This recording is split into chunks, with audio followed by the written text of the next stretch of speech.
الله الرحمن الرحيم. In the name of Allah and all the praise of Allah and the blessings on Prophet Muhammad and his companions.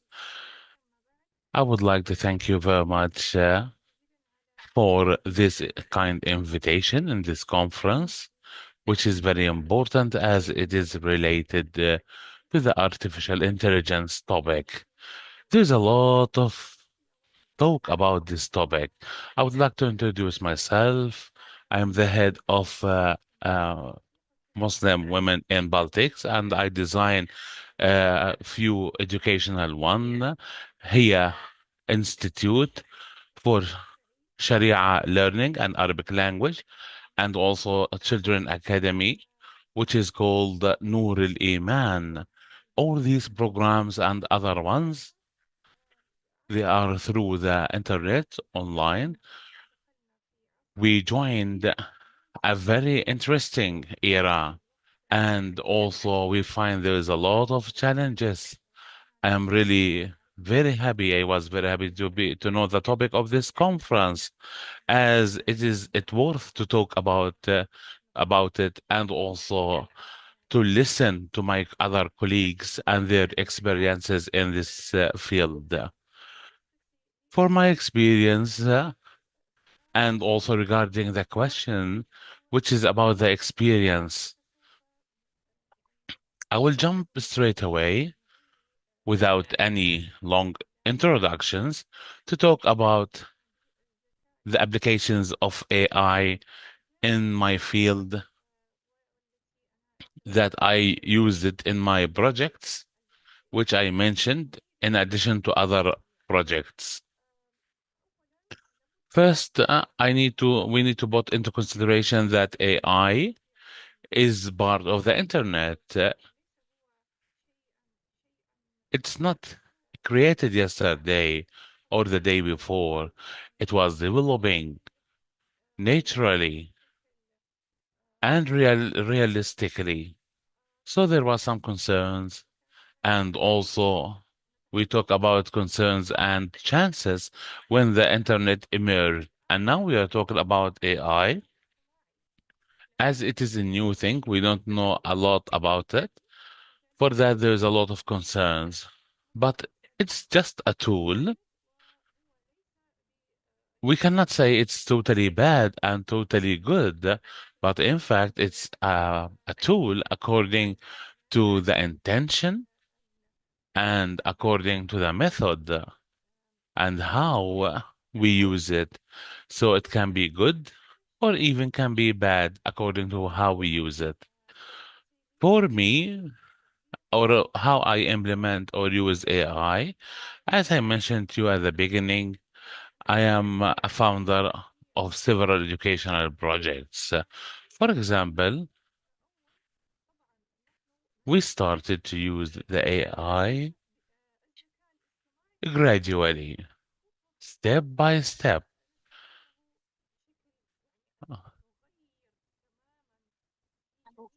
And we don't use it to change all the methodology of learning, the traditional ones. We took part of it. For example, there are lecturers that we transformed through the AI applications to be written, and then we do it or do the other applications to be written again or even formatted to be a scientific material, ready material.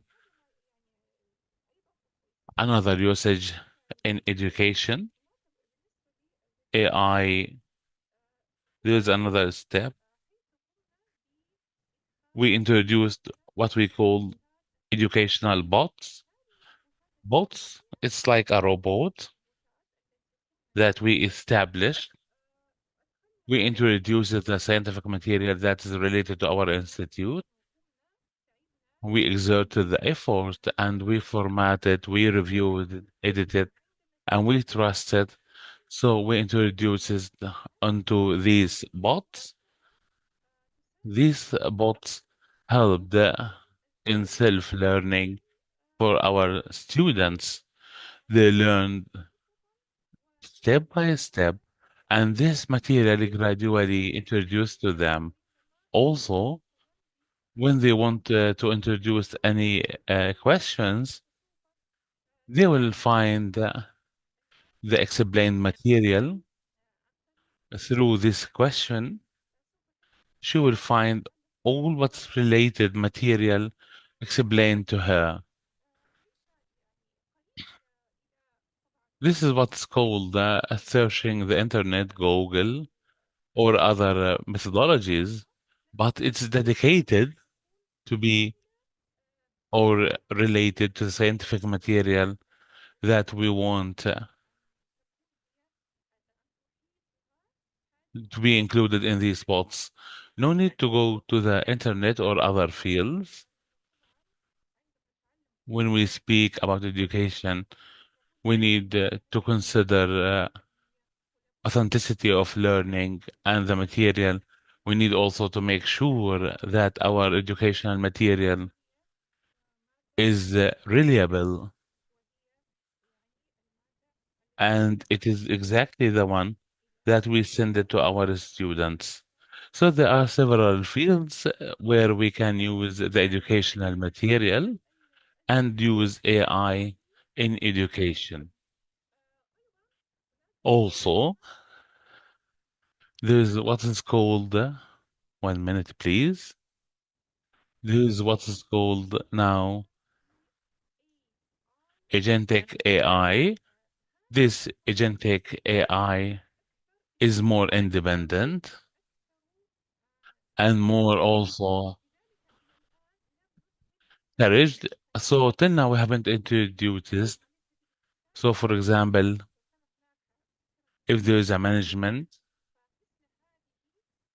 this agentic AI or smart agent, we can give them tasks, practical ones, in managing or even in educational tasks. We haven't reached to it yet. It needs more study, more also scrutinizing, and we need to be fully aware how these agentics work, what are the risks, and how can we mitigate these risks. If we speak about the challenges, I can say that AI, it's not, as I said at the beginning, fully good or fully bad. It is a tool in our hand. It can be an excellent tool for awareness, strengthening belief, and we need to consider the Sharia principles, ethical principles in general. Either we speak about Islamic values or even in general the humanitarian values between common between a human in order not to get lost and also to lose not to lose our way. This is in brief. For me, I spoke about the educational programs. There's also social media and other projects that are related to modern methodologies, social methodologies, and also we use this AI through translation, direct translation that enable us in getting the material on the written material to our audience and also to create our pictures through AI dedicated ones. But again, we need to consider Sharia principles in order not to get things bad. As I said at the beginning, there are great chances, huge ones, for any Muslim or any person who has a project can use them and can reach to a very good results. But again, we cannot talk about it as a magic stick. It will give us a total alternative It will not be a total alternative for traditional education or even a traditional dawah. No, it's not an alternative, but it is a method. AI is a method that can help us to get or to achieve our objectives and to achieve what we want. I would like to thank you very much for your listening.